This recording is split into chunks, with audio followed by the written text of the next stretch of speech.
Hi, this is Bruce Irish, and we're going to briefly run through how you, the student, can access your tutor via our online virtual classroom portal. So once you arrive at our homepage at theintellatutors.com, you can explore the vast array of options and varieties that we have. You can learn more about us, our price plans, our philosophy, how to reach us, subjects and resources that we offer. But today's tutorial is on how you can access your tutor via the classroom portal link. And that's on the left side here. If you click on it, it'll launch our welcome page to our course management system. And it has a list of links, each which is designated by time length.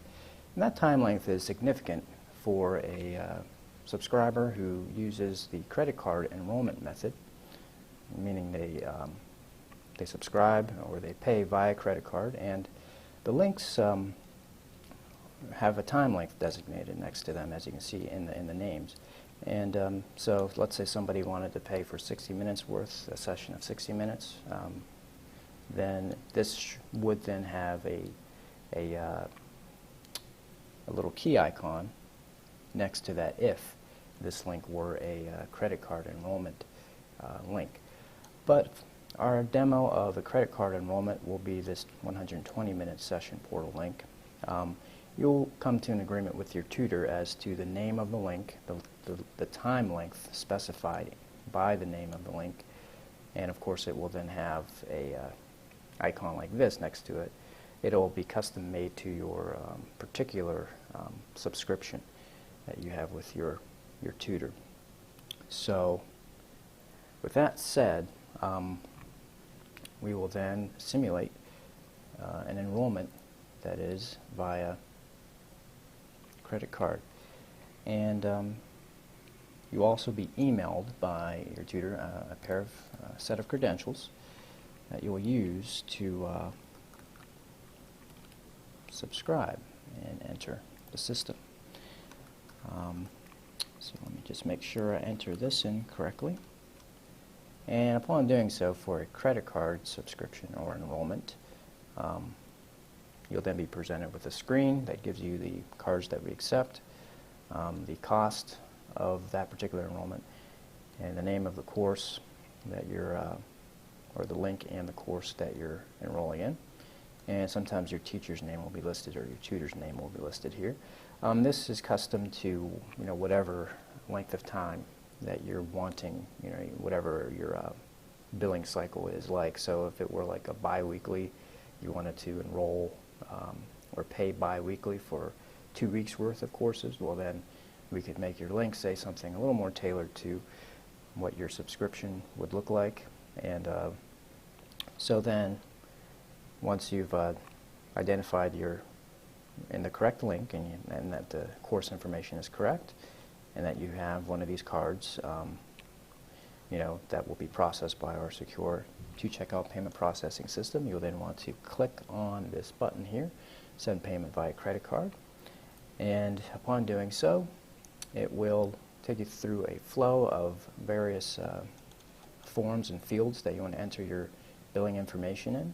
Here's a review of the actual purchase, the current total, the name of the link, and this is then will allow you to continue to the billing information that you'll enter, and then to your various information that you want to put in the payment method. And then you can then submit this form, and upon doing so it will bring you back to a page where you can click on a link that will direct you, give you entry directly into the very session that you've paid for. So that's an example of enrollment via credit card payment. Now we're going to simulate a situation where, let's say, you enrolled and you're paying for your course via mail-in check. So you'll want to have access to your tutoring session without having to do anything electronic in terms of payment, because you've already mailed in your check. So that kind of payment method is designated by links, which would have a particular title, which you and your tutor will agree upon, and you'll be emailed that information as well, so you have it on record. But there will be no icon next to such a link. As you can see, these links up here, the 60, 45, and 30-minute links in our demo here, do not have any icons next to them. So those are for certain situations that the subscriber has paid for the service via mail and check, not electronically. So we're going to sample a situation where a user has been emailed a set of credentials that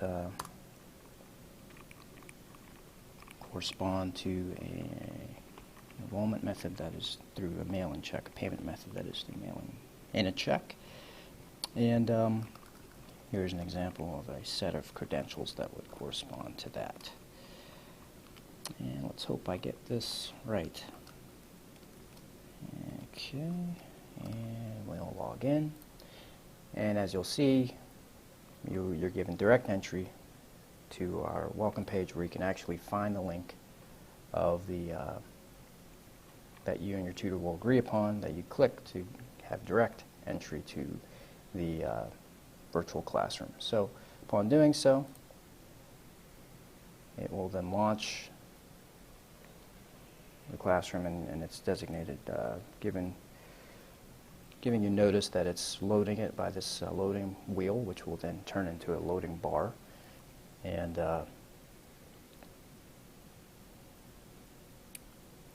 this is loading, and I'm going to wait for that to load.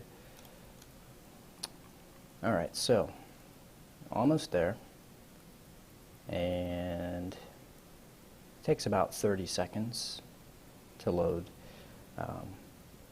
assuming you have pretty good network speed and pretty good internet access.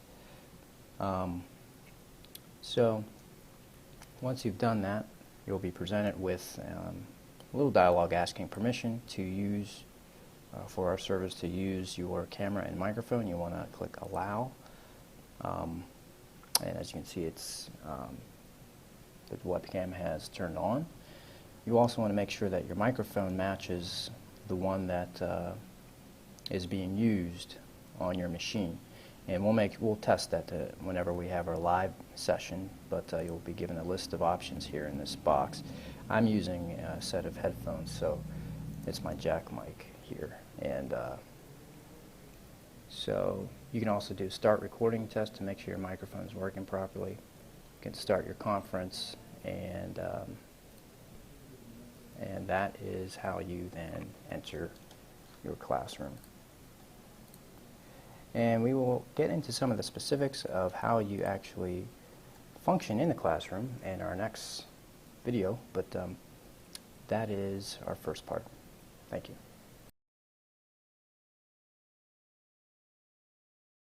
So just to kind of give you a little visual tour on some of the features we have our whiteboard in the middle of the screen.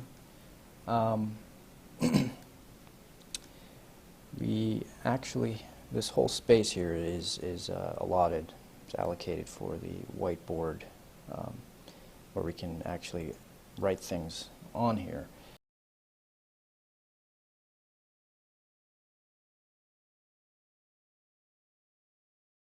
I then have a little system tray of items here. Our most important one is our pencil tool. We can write problems on the board.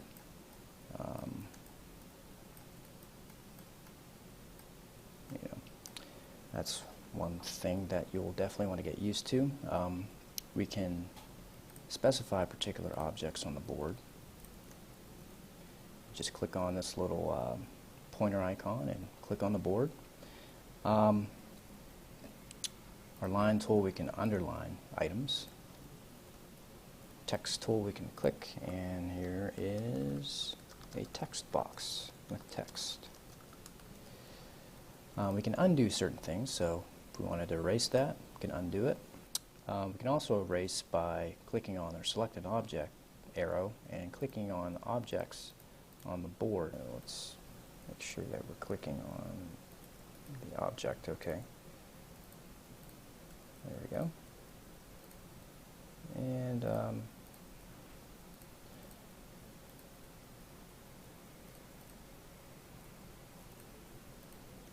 okay, so another faster way is just to undo it. And so we also can load some files up to the board. And let's see what we have on the admin side. I'm on the admin side. I'm going to upload a file to the board, loading this presentation to the board, and we can zoom in, and as you can see on my tutors, 2T side, the student side, we can actually see that as well. We are then allowed to annotate that with arrows, our arrow tool. We can point to particular items on there. We can even draw, circle particular problems on that sheet. So it's almost like a slide that we can annotate. And we can also save and export slides and sessions. Of course, we can add whiteboards and continue the process. So that is the primary functionality. We can also, if we were to unmute these microphones, but I'm not doing so for feedback purposes, but we can continue to speak. As you can see, we have visuals. We can adjust some of the font settings and styling of our pencil. And we have a chat box that we can send messages. And that's sent. And so it's pretty effective. It's a very, as you can see, we get a notification of a message. So that's, in a nutshell, some of the functionality that you'll want to look into. And I hope this sparks some curiosity. Certainly looking forward to explaining some of this in greater detail and actually letting you get your hands on it and getting a first-hand feel for how things work in our classroom. There's a lot of more functionality that we haven't covered. Just a little preview. There's some recording functionality that we can even record the entire session, save it for future reference. We could share screens of different applications, say on your local desktop of your computer. A lot of functionality that way. So, you know, that's it in a nutshell, and look forward to continuing to work with you in the near future. All right. Thank you, and you have a great day.